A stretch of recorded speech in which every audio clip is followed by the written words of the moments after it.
ഈശോ മിശിഹായ്ക്കും സ്തുതിയായിരിക്കട്ടെ. ഈശോയിൽ ഒത്തിരിയേറെ സ്നേഹമുള്ളവരെ, ദൈവം നിങ്ങളെ സമൃദ്ധമായി അനുഗ്രഹിക്കട്ടെ എന്ന് പ്രാർത്ഥിക്കുന്നു. ഒത്തിരി സങ്കടം നിറഞ്ഞ അവസ്ഥയിലൂടെയാണ് നമ്മളൊക്കെ കടന്നു പോയിക്കൊണ്ടിരിക്കുക. വയനാട്ടിലെ നമ്മുടെ സഹോദരങ്ങൾ അനുഭവിക്കുന്ന ദുരിതങ്ങൾ കാണുമ്പോൾ സന്തോഷത്തോടെ ആയിരിക്കാൻ നമുക്ക് ആർക്കും പറ്റുന്നില്ല. നമുക്ക് അവർക്ക് വേണ്ടി പ്രാർത്ഥിക്കാം.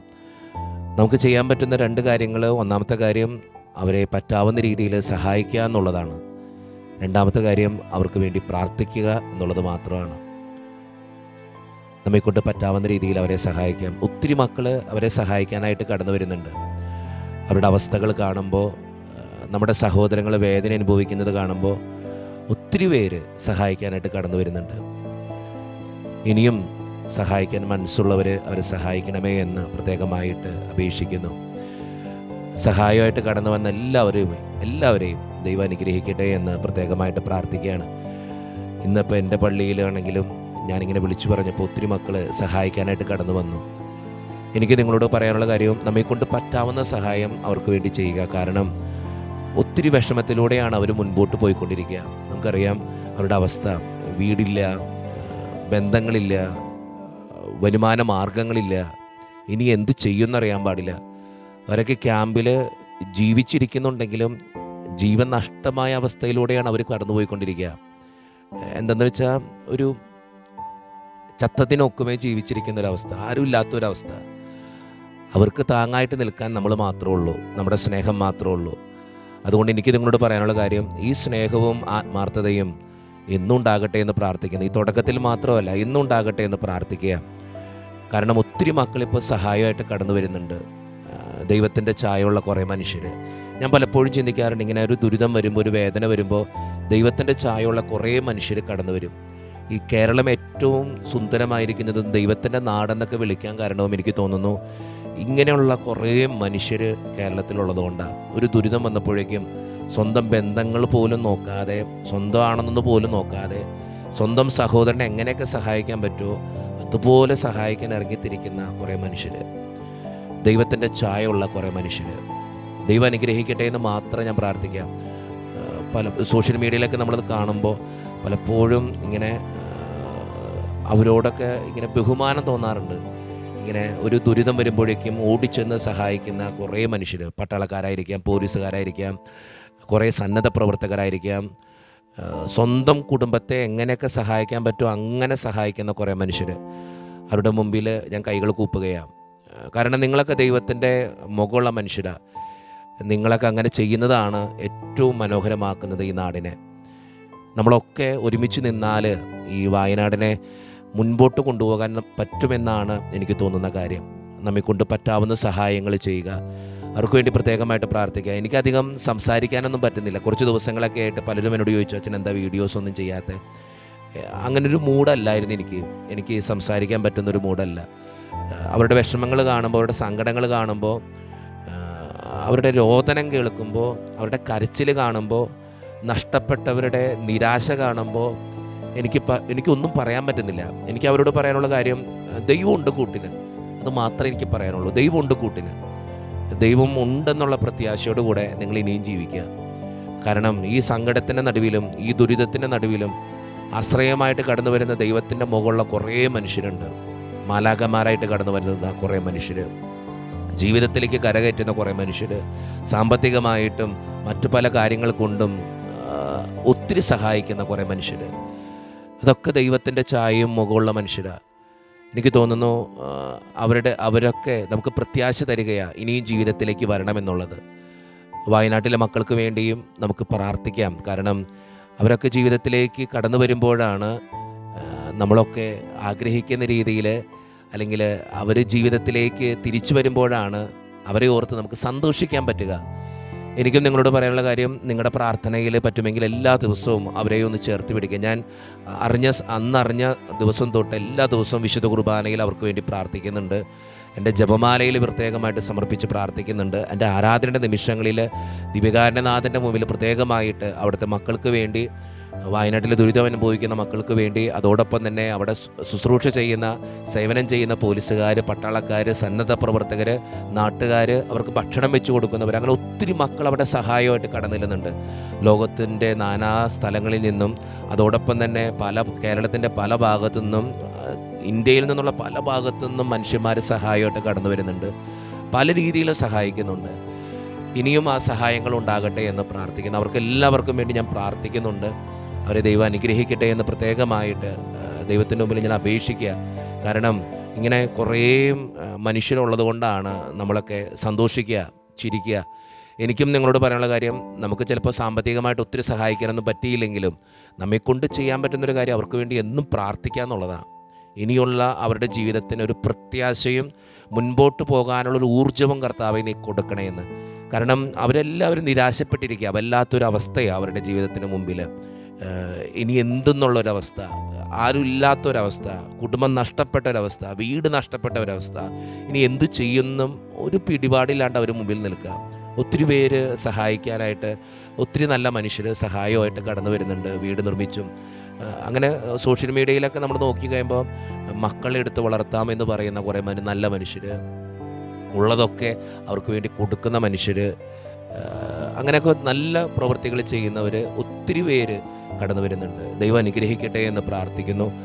നമ്മുടെ എല്ലാ ദിവസത്തെ പ്രാർത്ഥനയിൽ അവരെയും കൂടി നമുക്കൊന്ന് ചേർത്ത് വയ്ക്കുക. നമുക്ക് ചെയ്യാൻ പറ്റുന്നൊരു കാര്യം, നമ്മുടെയൊക്കെ വീടിൻ്റെ അകത്ത് ചിലപ്പോൾ നമുക്ക് അവിടെ പോയി സഹായിക്കാൻ പറ്റിയില്ല, ചിലപ്പോൾ അവിടേക്ക് കടത്തി വിടാനായിട്ടുള്ള സാഹചര്യങ്ങൾ വളരെ കുറവാണ്. എനിക്കറിയാവുന്ന ബന്ധങ്ങൾ വെച്ച് ഞാൻ അവിടെ അന്വേഷിച്ചു കഴിഞ്ഞപ്പോൾ അവിടേക്ക് കടത്തി വിടുന്നത് കാരണം ഒത്തിരി ബുദ്ധിമുട്ടുകൾ അവിടെ ഉണ്ടാകുന്നുണ്ട്. കാരണം ഇപ്പോൾ കുറേ മണ്ണ് വന്ന് നിറഞ്ഞതുകൊണ്ട് ഭയങ്കര ബുദ്ധിമുട്ടാണ് അവിടെ. അപ്പോൾ പലരെയും അവിടേക്ക് കടത്തി വിടുന്നില്ല. പല സഹായങ്ങളായിട്ട് പോയവരെയും ഇപ്പോഴും കടത്തിവിടാത്ത അവസ്ഥകളൊക്കെ ഉണ്ട്. കാരണം അവിടുത്തെ സാഹചര്യങ്ങൾ അങ്ങനെ ആയതുകൊണ്ടാണെന്ന് എനിക്ക് തോന്നുന്നു. നമുക്ക് ചിലപ്പോൾ അവിടേക്ക് പോകാൻ പറ്റിയെന്ന് വരില്ല, പക്ഷേ നമ്മുടെ വീടിൻ്റെ അകത്തിരുന്ന് നമുക്ക് അവർക്ക് വേണ്ടി പ്രാർത്ഥിക്കാൻ പറ്റും. ഞാൻ എല്ലാ ദിവസവും ഇപ്പോൾ അവർക്ക് വേണ്ടി ഓരോ ജപമാല ചൊല്ലി പ്രാർത്ഥിക്കുന്നുണ്ട്. ദൈവത്തിൻ്റെ മുമ്പിൽ അവരെ പ്രത്യേകമായിട്ട് ഓർക്കുന്നുണ്ട്. അവരുടെ ദുരിതമനുഭവിക്കുന്നവർക്ക് വേണ്ടിയും അവരെ സഹായിക്കുന്നവർക്ക് വേണ്ടിയും എല്ലാ രീതിയിലും അവരുടെ കൂടെ നിൽക്കുന്നവർക്ക് വേണ്ടി ഞാൻ എന്നും പ്രാർത്ഥിക്കുന്നുണ്ട്. നമുക്കും പ്രാർത്ഥിക്കാം അവർക്ക് വേണ്ടി. ഞാൻ പ്രത്യേകമായിട്ട് പറയുന്ന കാര്യം, 91-ാം സങ്കീർത്തനം ഈ മക്കൾക്ക് വേണ്ടി പ്രാർത്ഥിക്കാം. നമ്മളെല്ലാ ദിവസവും നമ്മുടെ വീടുകളിൽ ചൊല്ലുന്നൊരു സങ്കീർത്തനമാണ് കർത്താവിൻ്റെ സംരക്ഷണം എന്ന് പറയുന്നൊരു സങ്കീർത്തനം. ഞാൻ എല്ലാ ദിവസവും ഇപ്പോൾ അവർക്ക് വേണ്ടി പറ്റാവുന്ന നേരങ്ങളിലൊക്കെ ഈ സങ്കീർത്തനം ചൊല്ലി പ്രാർത്ഥിക്കുക. കർത്താവെ, നിൻ്റെ സംരക്ഷണം അവർക്ക് കൊടുക്കണേ എന്ന് പറഞ്ഞുകൊണ്ട്, ദുരിതത്തിലായിരിക്കുന്ന ആ മക്കളെ സംരക്ഷിക്കണമേ എന്ന് പ്രാർത്ഥിക്കൊണ്ട്, എന്നെ കേട്ടുകൊണ്ടിരിക്കുന്ന നിങ്ങളോടും എനിക്ക് പറയാനുള്ള കാര്യവും, വയനാട്ടിലെ മക്കൾക്ക് വേണ്ടി ഈ 91-ാം സങ്കീർത്തനം ഒന്ന് ചൊല്ലി പ്രാർത്ഥിക്കുക. ദുരിതം അനുഭവിക്കുന്ന മക്കൾക്ക് വേണ്ടി 91-ാം സങ്കീർത്തനം ഒന്ന് ചൊല്ലി കർത്താവിൻ്റെ സംരക്ഷണം ആ മക്കളുടെ ജീവിതത്തിൽ കടന്നു വരാൻ വേണ്ടി പ്രത്യേകമായിട്ട് പറയാം. നമുക്കറിയാം 91-ാം സങ്കീർത്തനം, അത്യുന്നതൻ്റെ സംരക്ഷണത്തിൽ വസിക്കുന്നവനും സർവശക്തൻ്റെ തണലിൽ കഴിയുന്നവനും കർത്താവിനോട് എൻ്റെ സങ്കേതവും എൻ്റെ കോട്ടയും ഞാൻ ആശ്രയിക്കുന്ന എൻ്റെ ദൈവവും എന്ന് പറയും. അവിടുന്ന് നിന്നെ വേടൻ്റെ കെണിയിൽ നിന്നും മാരകമായ മഹാമാരിയിൽ നിന്നും രക്ഷിക്കും. തൻ്റെ തൂവലുകൾ കൊണ്ട് അവിടുന്ന് നിന്നെ മറച്ചുകൊള്ളും. അവിടുത്തെ ചിറകുകളുടെ കീഴിൽ നിനക്ക് അഭയം ലഭിക്കും. അവിടുത്തെ വിശ്വസ്തത നിനക്ക് കവചവും പരിചയമായിരിക്കും. രാത്രിയിലെ ഭീകരതയും പകൽ പറക്കുന്ന അസ്ത്രത്തെയും നീ ഭയപ്പെടേണ്ട. ഇരുട്ടിൽ സഞ്ചരിക്കുന്ന മഹാമാരിയെയും നട്ടുച്ചയ്ക്ക് വരുന്ന വിനാശത്തെയും നീ പേടിക്കേണ്ട. ദൈവത്തിൻ്റെ മുമ്പിൽ നമ്മുടെ ഈ മക്കളെ സമർപ്പിച്ച് നമുക്ക് ഈ സങ്കീർത്തനം വായിക്കുമ്പോൾ തന്നെ അറിയാം, അവിടെ വിനാശത്തെക്കുറിച്ചും മഹാമാരിയെക്കുറിച്ചും പലതരത്തിലുള്ള ബുദ്ധിമുട്ടുകളെക്കുറിച്ചും കൃത്യമായിട്ട് പറഞ്ഞു വയ്ക്കുന്നുണ്ട്. തമ്പുരാൻ്റെ സംരക്ഷണം ഇനി അവർക്ക് വേണം. പ്രത്യേകമായിട്ട് ഒത്തിരി ദുരിതത്തിൽ പല സ്ഥലങ്ങളിലും മണ്ണൊലിപ്പുണ്ടായിട്ടുണ്ട്, ഉരുൾപൊട്ടലുകളുണ്ടായിട്ടുണ്ട്. നമുക്ക് ചെയ്യാൻ പറ്റുന്നൊരു കാര്യം, ഇങ്ങനെയുള്ള വാർത്തകൾ കേൾക്കുമ്പോൾ ഈ മക്കൾക്ക് വേണ്ടി സംരക്ഷണം എടുത്ത് പ്രാർത്ഥിക്കുക. ആ മക്കളെ സംരക്ഷിക്കണേ കർത്താവേ എന്ന് പ്രാർത്ഥിക്കുക. ജീവിതം നഷ്ടപ്പെട്ട അവസ്ഥകളിലൊക്കെ അവർ ജീവിക്കുക, പ്രത്യാശയോടെ ജീവിക്കാൻ അവരെ സഹായിക്കണേ ഈശോ എന്ന് പറഞ്ഞ് അവർക്ക് വേണ്ടി ഈ സങ്കീർത്തനം ചൊല്ലി നിങ്ങളെല്ലാവരും പ്രാർത്ഥിക്കണമെന്നാണ് ഞാൻ ആവശ്യപ്പെടുക. കഴിയാവുന്ന രീതിയിൽ എല്ലാവരെയും സഹായിക്കുക. നമ്മുടെ ഒക്കെ പള്ളികളിൽ അത് ചെയ്യുന്നുണ്ട് കേട്ടോ. ഒത്തിരി മക്കൾ ഇപ്പോൾ സംഘടനാപരമായിട്ടും KCYM-ൻ്റെ നേതൃത്വത്തിലും അല്ലെങ്കിൽ ഒത്തിരി മക്കൾ സഹായമായിട്ട് കടന്നില്ലുന്നുണ്ട്. ഒത്തിരി മക്കൾ സഹായമായിട്ട് കടന്നില്ലുന്നുണ്ട്. ഇപ്പം ഞങ്ങളുടെയൊക്കെ സഹൃദയ രീതിയിൽ ഒത്തിരി പേര് സഹായിക്കുന്നുണ്ട്. അതുപോലെ ഞങ്ങൾ പള്ളികളിൽ നിന്നൊക്കെ കളക്ഷൻ എടുത്ത് പോകുന്നുണ്ട്. അങ്ങനെ നമ്മെക്കൊണ്ട് പറ്റാവുന്ന രീതി, ഞാനതൊക്കെ പറഞ്ഞു കഴിഞ്ഞപ്പോൾ എൻ്റെ പള്ളിയിൽ എല്ലാവരും സഹായിക്കാനായിട്ട് കടന്നു വന്നു എന്നുള്ളതാണ്. അപ്പോൾ നമ്മെക്കൊണ്ട് പറ്റാവുന്ന സഹായങ്ങൾ ചെയ്യുന്നതോടൊപ്പം തന്നെ നമ്മെക്കൊണ്ട് അവർക്ക് വേണ്ടി പ്രാർത്ഥിക്കാനും നമുക്ക് കടപ്പാടുണ്ട്. അപ്പോൾ അവർക്ക് വേണ്ടി, നമ്മുടെ സഹോദരങ്ങൾക്ക് വേണ്ടി പ്രാർത്ഥിക്കുക, ദുരിതത്തിലായിരിക്കുന്ന അവർക്ക് വേണ്ടി പ്രാർത്ഥിക്കാനും നമുക്ക് കടമയുണ്ട്. നമ്മുടെ പ്രാർത്ഥനയിൽ അവരെയും കൂടി ചേർത്ത് വയ്ക്കുക. കാരണം നമ്മൾ കിടന്നുറങ്ങുമ്പോൾ ഓർക്കണം, നാളെ നമുക്ക് ഇങ്ങനത്തെ ഒരു അവസ്ഥ വരാം.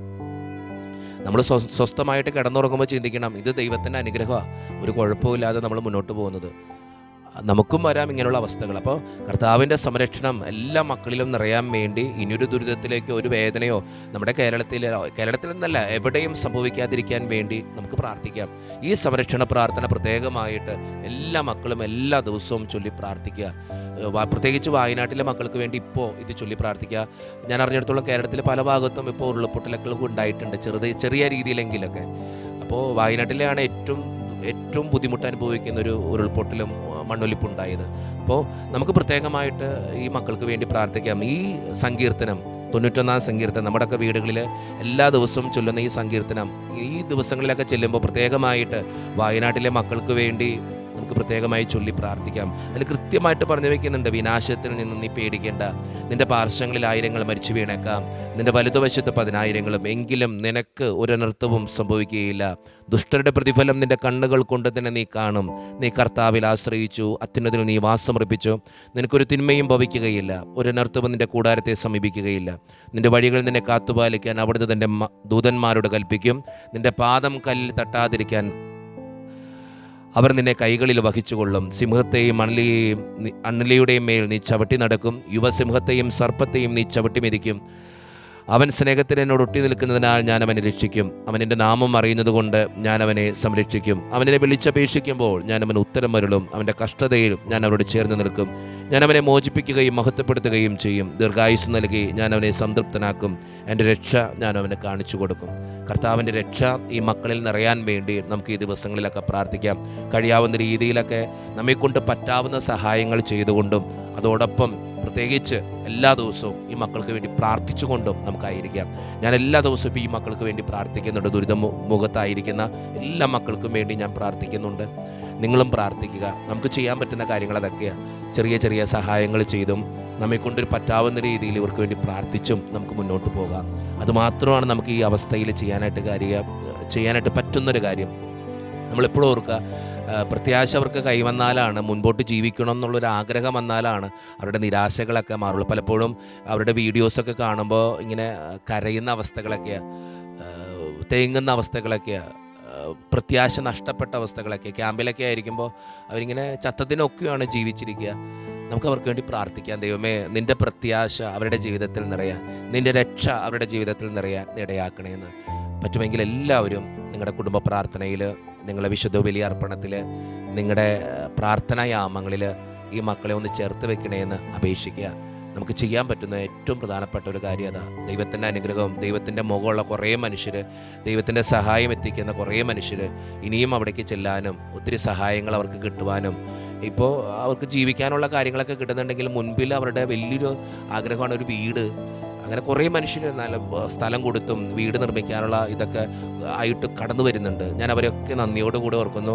ദൈവത്തിൻ്റെ അനുഗ്രഹം നിങ്ങൾക്കുണ്ടാകട്ടെ എന്ന് പ്രാർത്ഥിക്കുന്നു. നമ്മെക്കൊണ്ട് പറ്റാവുന്ന സഹായങ്ങൾ ചെയ്തും അവർക്ക് വേണ്ടി പ്രാർത്ഥിച്ചും നമുക്ക് മുൻപോട്ട് പോകാം. ഈ വയനാട്ടിലെ ദുരിതം നമ്മളെ ഒത്തിരിയേറെ വേദനിപ്പിക്കുന്നുണ്ട്. പക്ഷേ ദൈവത്തിൻ്റെ കരുണയിൽ നമുക്ക് ആശ്രയിക്കാം. ദൈവാശ്രയ ബോധത്തിൽ നമുക്ക് ആശ്രയിക്കാം. ദൈവം കൂടെയുണ്ടെന്നുള്ള ചിന്തയിൽ നമുക്കായിരിക്കാം. മുൻപോട്ട് വഴി നടത്തും എന്നുള്ള പ്രത്യാശയോടുകൂടെ നമുക്കായിരിക്കാം. പ്രത്യാശ കൈവിടരുത്. പ്രത്യാശയോടെ തന്നെ ജീവിക്കാനായിട്ട് നോക്കുക. ദൈവമുണ്ട് കൂട്ടിന്, കേട്ടോ. എത്ര സങ്കടം ഉണ്ടെങ്കിലും എത്ര ബുദ്ധിമുട്ടുണ്ടെങ്കിലും ദൈവമുണ്ട് കൂട്ടിനെന്നുള്ള വിശ്വാസത്തോടെ മുൻപോട്ട് പോകാനായിട്ട് പരിശ്രമിക്കുക. ദൈവം അയക്കുന്ന കുറേ മനുഷ്യർ കടന്നു വരും നമ്മളെ സഹായിക്കാൻ. നമ്മുടെയൊക്കെ ജീവിതത്തിലും ദുരിതങ്ങളുണ്ട്, വേദനകളുണ്ട്. ഞാനിപ്പോൾ എൻ്റെ ഇടവക മക്കളോട് പറയുമായിരുന്നു, പ്രശ്നങ്ങളുണ്ടാകുമ്പോൾ നമ്മുടെ കഴിവോ നമ്മുടെ പ്രാപ്തിയോ ഒന്നുമല്ല നമ്മളെ സഹായിക്കാൻ വരിക. ദൈവത്തിൻ്റെ അനുഗ്രഹമാണ്. ദൈവം അയക്കുന്ന കുറേ മനുഷ്യനാണ്. ദൈവം കടന്നു വരുന്നത് കൃത്യമായിട്ട് അങ്ങനെ ഒരു ഇതുകൊണ്ടല്ല, ഇങ്ങനെ കുറേ നല്ല മനുഷ്യരിലൂടെയാണ് കടന്നു വരിക. നിങ്ങൾ ഓർത്തൊക്കെ ഈ നമ്മൾ കേട്ടതാണ് ഈ സോഷ്യൽ മീഡിയയിൽ ഒരു അമ്മച്ചിയുടെ അനുഭവം. എന്താ പറയുക, ഈ അമ്മച്ചി കൊച്ചിനെയും പിടിച്ചുകൊണ്ട് ഉള്ളിൽ പൊട്ടിയപ്പോൾ കൊച്ചിനെയും പറ്റാവുന്നവരൊക്കെ സഹായിച്ചുകൊണ്ട് ചെന്നുപെട്ടത് ഒരു ആനയുടെ മുമ്പിലാണ്. ആനയോട് കരഞ്ഞു പറഞ്ഞു, എന്നെ ഒന്നും ചെയ്യരുതെന്ന്, ഉപദ്രവിക്കരുതെന്ന്. അപ്പം അമ്മച്ചി പറഞ്ഞ കാര്യം എന്താ, ആന കരയായിരുന്നു. ആനയുടെ അടിയിൽ അവർ കിടന്നുറങ്ങി പിറ്റേ ദിവസം രാവിലെ വന്നാറ്. അപ്പോൾ നമ്മൾ ഓർക്കണം, ദൈവം ഇങ്ങനെ കുറേ സംരക്ഷണം നമ്മളെ ഒരുക്കി കാത്തിരിക്കുന്നുണ്ട് കേട്ടോ. പിന്നെ ഒത്തിരി സന്നദ്ധ പ്രവർത്തകർ കടന്നു വരുന്നുണ്ടല്ലേ, ഭക്ഷണം വെച്ചു കൊടുത്തും അവരെ സഹായിക്കാനും അവരെ ശുശ്രൂഷിച്ചും രോഗങ്ങൾ എന്തെങ്കിലും മുറിവുകളൊക്കെ പറ്റിയിട്ടുണ്ടെങ്കിൽ അത് സുഖപ്പെടുത്താനൊക്കെ ആയിട്ട് ഒത്തിരി സന്നദ്ധ പ്രവർത്തകർ കടന്നു പോയിട്ടുണ്ട്. എനിക്കറിയാവുന്ന കുറേ മനുഷ്യരെ സഹായിക്കാൻ കടന്നു പോയിട്ടുണ്ട്. അപ്പോൾ അതുകൊണ്ട് ഞാൻ പറയുക, ദൈവത്തിൻ്റെ മുകളിലുള്ള കുറേ മനുഷ്യരെ ദൈവം അയക്കും ഇങ്ങനെ. അപ്പോൾ അതുകൊണ്ട് നമ്മെക്കൊണ്ട് പറ്റാവുന്ന കാര്യം അവർക്ക് വേണ്ടി പ്രാർത്ഥിക്കുക, ദൈവത്തിൻ്റെ തണലിൽ ആശ്രയിക്കുക, പ്രത്യാശയോടെ മുൻപോട്ട് ജീവിക്കുക കേട്ടോ. അപ്പോൾ നിങ്ങളുടെ കുടുംബ പ്രാർത്ഥനയിൽ എല്ലാവരും ഈ വയനാട്ടിലെ മക്കൾക്ക് വേണ്ടി പ്രാർത്ഥിക്കുക. ഈ 91 സങ്കീർത്തനം പ്രത്യേകമായിട്ട് അവരെ ഓർത്ത് ചൊല്ലണമേ എന്ന് ഞാൻ പ്രത്യേകമായിട്ട് അപേക്ഷിക്കുന്നു. നമുക്ക് അവർക്ക് വേണ്ടി ഒരു നിമിഷം ഒന്ന് പ്രാർത്ഥിക്കാം. കർത്താവായ ദൈവമേ, ദുരിതമനുഭവിക്കുന്ന വയനാട്ടിലെ എല്ലാ മക്കൾക്ക് വേണ്ടിയും പ്രാർത്ഥിക്കുക. ഞങ്ങളുടെ സഹോദരങ്ങളെ കാത്തുകൊള്ളണേ, പ്രത്യാശയോടെ മുൻപോട്ട് ജീവിക്കാൻ അവർക്ക് അങ്ങ് താങ്ങും തണലുമായിരിക്കണേ. അവിടെ കടന്നുപോയിരിക്കുന്ന എല്ലാ മക്കൾക്ക് വേണ്ടിയും പ്രാർത്ഥിക്കുന്നു. സന്നദ്ധ പ്രവർത്തകരുണ്ട്, പട്ടാളക്കാരുണ്ട്, പോലീസുകാരുണ്ട്, ഒത്തിരിയേറെ മനുഷ്യർ അവരെ സഹായിക്കാനായിട്ട് കടന്നു വരുന്നുണ്ട്. അവരെല്ലാവരെയും സ്നേഹത്തോടു കൂടെ ഓർക്കുകയാണ് കർത്താവെ, അവർക്ക് വേണ്ടി പ്രാർത്ഥിക്കുകയാണ് കർത്താവെ. പ്രത്യേകമായിട്ട് ദുരിതം അനുഭവിക്കുന്ന എല്ലാ മക്കളെയും അങ്ങയുടെ മുമ്പിലേക്ക് തരുന്നു. വീട് നഷ്ടപ്പെട്ടവരുണ്ട്, കുടുംബം നഷ്ടപ്പെട്ടവരുണ്ട്, എല്ലാം തകർന്നു പോയവരുണ്ട്. അവർക്ക് വേണ്ടി പ്രത്യേകമായിട്ട് പ്രാർത്ഥിക്കുകയാണ് കർത്താവെ. നീ നിൻ്റെ പ്രത്യാശ അവരിലേക്ക് കൈമാറണേ കർത്താവെ. നിരാശപ്പെടാതെ മുൻപോട്ട് ജീവിക്കാൻ, ഒറ്റവരും ഉടയവരും നഷ്ടപ്പെട്ട അവരുടെ ജീവിതത്തിന് താങ്ങും തണലുമാകാൻ നീ കടന്നു വരണേ കർത്താവെ. അവരുടെ സങ്കടങ്ങൾക്ക് വേണ്ടി പ്രാർത്ഥിക്കുന്നു, അവരുടെ വേദനകൾക്ക് വേണ്ടി പ്രാർത്ഥിക്കുന്നു. ദൈവമേ, നിൻ്റെ കൃപയാൽ, നിൻ്റെ അനുഗ്രഹത്താൽ ആ മക്കളെ ഓരോരുത്തരെയും അനുഗ്രഹിക്കണമേ. നമുക്ക് പ്രത്യേകമായിട്ട് നമ്മുടെ പ്രാർത്ഥനയിൽ അവരെ ചേർത്ത് വയ്ക്കാം. അവർക്ക് വേണ്ടി സങ്കീർത്തനം 91 സങ്കീർത്തനം ചൊല്ലി പ്രാർത്ഥിക്കാം. തമ്പുരാൻ്റെ ആശീർവാദം നമുക്ക് ഈ നിമിഷം സ്വീകരിക്കാം. നമ്മുടെ കർത്താവായ യേശു മിശിഹായുടെ കൃപയും പിതാവായ ദൈവത്തിൻ്റെ സ്നേഹവും പരിശുദ്ധാത്മാവിൻ്റെ സഹവാസവും നിങ്ങളുടെ ജീവിതത്തിൽ എന്നും ഉണ്ടാകട്ടെ, ഇപ്പോഴും എപ്പോഴും എന്നേക്കും. ആമേൻ.